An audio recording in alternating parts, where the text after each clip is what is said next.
friends, and welcome to another session of English Literature. So friends, today's topic of discussion is Aristotle's concept of tragic hero. Well, this is another requested topic requested by one of my viewers or subscribers, so thank you so very much for requesting this.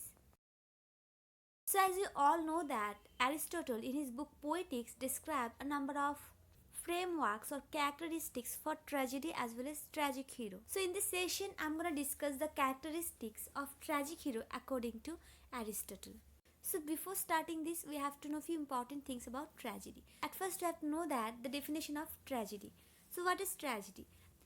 So the tragedy is a form of drama which is based on human suffering and dealing with tragic events and having an unhappy ending, especially one concerning the downfall of the main character. It means that tragedy is basically about the sufferings, the human sufferings dealing with tragic events, circumstances. And the tragedy gradually ends up by the downfall of the main character, the main protagonist of that piece of drama. Okay? Friends, one important thing, the genre drama is subdivided into many sections. We have comedy, we have tragedy, we have also tragicomedies. And the characteristics of each of the forms of drama are different. Even apart from characteristics, the basic things like plot, the development of characters, even the ending of different forms of dramas are different from one another. So as in this session we are discussing about tragedy, so we have to know about tragic hero, on whose actions the plot develops, okay? So in tragedies, the tragic hero, the tragic protagonist is the person who is suffering from character flaws or makes a judgment error or error judgment which leads to his or her own downfall. Here character flaws means they have some excessive pride, a kind of madness, procrastination, as we have seen in the case of Hamlet. And this type of tragic heroes often made error judgments, and that's why the tragic heroes is different from the normal heroes. Normal heroes means from the heroes of comedies, from the heroes of other form of dramas, okay? Now we have to know about few important examples of tragic hero. So Hamlet in William Shakespeare's famous tragedy Hamlet, Macbeth in Shakespeare's Macbeth, Dr. Faustus in Christopher Marlowe's Renaissance tragedy, the tragical history of the life and death of Dr. Faustus, Creon in Sophocles' Antigone, and often Oedipus Rex in Sophocles' Oedipus Rex are the examples of tragic hero. So now we have to know about Aristotle's concept of tragedy as well as tragic hero. So Aristotle in the book called Poetics described tragedy as: tragedy is therefore an imitation, which means mimesis, of a noble and complete action, which through compassion and fear produces purification of the passions, effecting the proper purgation, means catharsis of these emotions. So as this quotation is taken from Poetics, so here Aristotle wants to convey the idea that tragedy is actually an imitation of an action. And tragedy through compassions, through fears, produces a kind of purification of the passions of the central character or the protagonist of the play. It also affects the proper purgation, which is called catharsis of these emotions.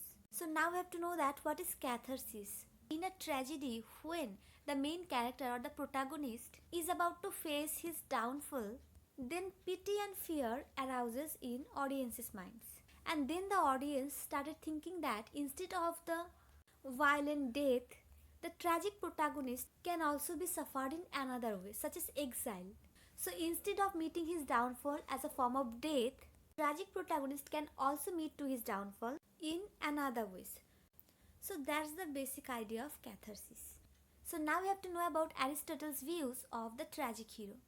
So in Poetics, Aristotle said that tragedy depicts the downfall of basically good person through some fatal error or misjudgment, producing suffering and insight on the part of the protagonist and arousing pity and fear on the part of audience. So here he basically tries to say that in tragedy, the tragic heroes basically possess good characteristics, okay?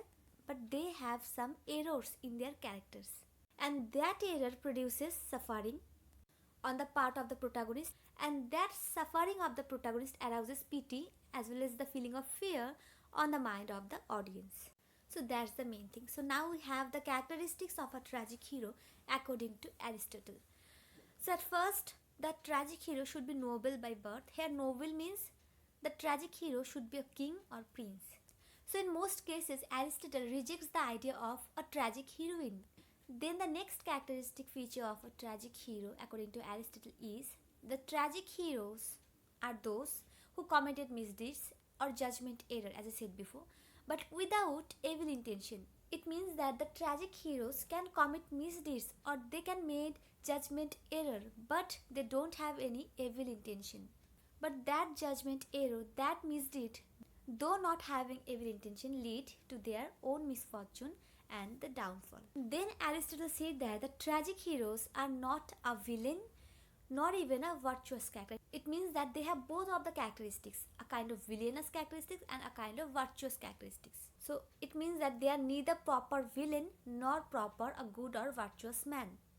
As quoted below that, the tragic hero must be neither a villain nor a virtuous character, but a character between the two extremes, yet whose misfortune is brought about not by vice or depravity but by some error or frailty, which means hamartia.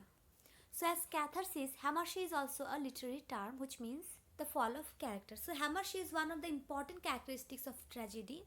It means that tragic character or the tragic protagonist have some tragic flaws in their character, okay?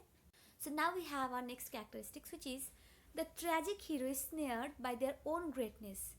On one hand, they have their extraordinary competence, which is a righteous passion for duty, and on the other hand, they are suffering from their arrogance, their pride or hubris. Now we have to know that what is hubris. So hubris means personal pride or arrogance. So the next characteristic feature is in a tragedy, when a tragic protagonist comes to his fated end or to destined downfall, the audience do not feel pleased, rather than they feel pity and terror. So it is clear that the tragic hero is not a villain, because if a villain meets to his downfall, then the audience feel pleased. For example, in the case of Hamlet, when Hamlet's uncle, who was Claudius, meets to his own downfall or death, then the audience feel pleased. But when Hamlet dies, then the feelings of pity, feelings of terror arouse in the mind of the audiences. As Aristotle puts in the Poetics that a tragic hero's downfall evokes feelings of pity and fear among the audience. That's it.